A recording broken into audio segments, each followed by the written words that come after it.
అసలు హైదరాబాద్ లో real estate చేసే దానికంటే ఫన్ ఇంకా ఏది ఉండదు. ఎందుకో నా పర్సనల్ ఎక్స్పీరియన్స్ ఒకటి అని చెప్తాను. ఒక కాల్ వచ్చింది మార్నింగ్. కాల్ వచ్చి నాకు ఫినాన్షియల్ డిస్ట్రిక్ట్ లో వెస్ట్ జోన్ లో ఒక అపార్ట్మెంట్ కావాలి అన్నారు. ఓకే అండి, వీ హ్యావ్ ఆప్షన్స్ అని చెప్తుంటే లేదండి నాకు 65 lakhs లో 3 bedroom అపార్ట్మెంట్ కావాలి, 1800 square feet is the minimum requirement అండి, లేదంటే మేము తీసుకోమన్నారు.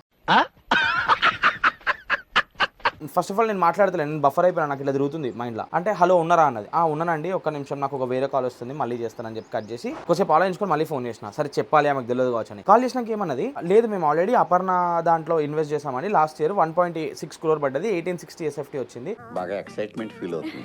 కానీ మీరు హైదరాబాద్ రియల్ ఎస్టేట్ లో యాక్టివ్ గా చేస్తున్నారు కదా, మీరు మంచి మంచి డీల్స్ పట్టుకొస్తారు అని అంటే, గట్లాంటి డీల్స్ దొరుకుంటే నేనే కొనుక్కుంటా, బయటకి ఎందుకు అమ్ముతా? అసలు ఫస్ట్ గుంట జాగ వస్తుంది 60 లక్షలకు ఫైనాన్షియల్ డిస్ట్రిక్ట్ లో. అండ్ ఇంకో కాల్ వచ్చింది, వా మోతవరి ఫోన్ చేసిండు, నెల్లూరు పెద్దారెడ్డి గారి మేనల్ ఫోన్ చేసి 3 ఎకరాల జాగా కావాలంట, ఎకరానికి 60 లక్షలు పెడతారంట. 60 లక్షలు పెడతా పోతే పోనీ, 60 లక్షలు పెడతా 3 ఎకరాల జాగా అంటే 60 లక్షలు పెడతా, మంచి budget Parigi side Chevella side కొనుక్కోవచ్చు. నో కొల్లూరు తెల్లాపూర్ లో 3 acres కావాలి, 2 crore బడ్జెట్ లో 3 ఎకరాలు రావాలంట. తీసుకొని సార్ అపార్ట్మెంట్ కట్టుకొని అమ్ముకుంటాడంట. సార్ కంటే 50 కోట్ల ఈల్డ్ కావాలంట.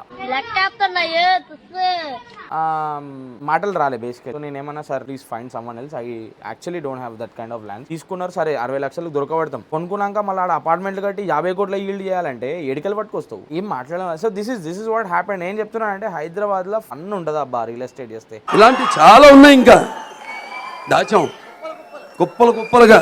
ఒక 50 ఫోన్లు వస్తే ఒక 5-6 ఫోన్లు మాత్రం very antique, very beautiful, very interesting ఉంటాయి. Hello piece.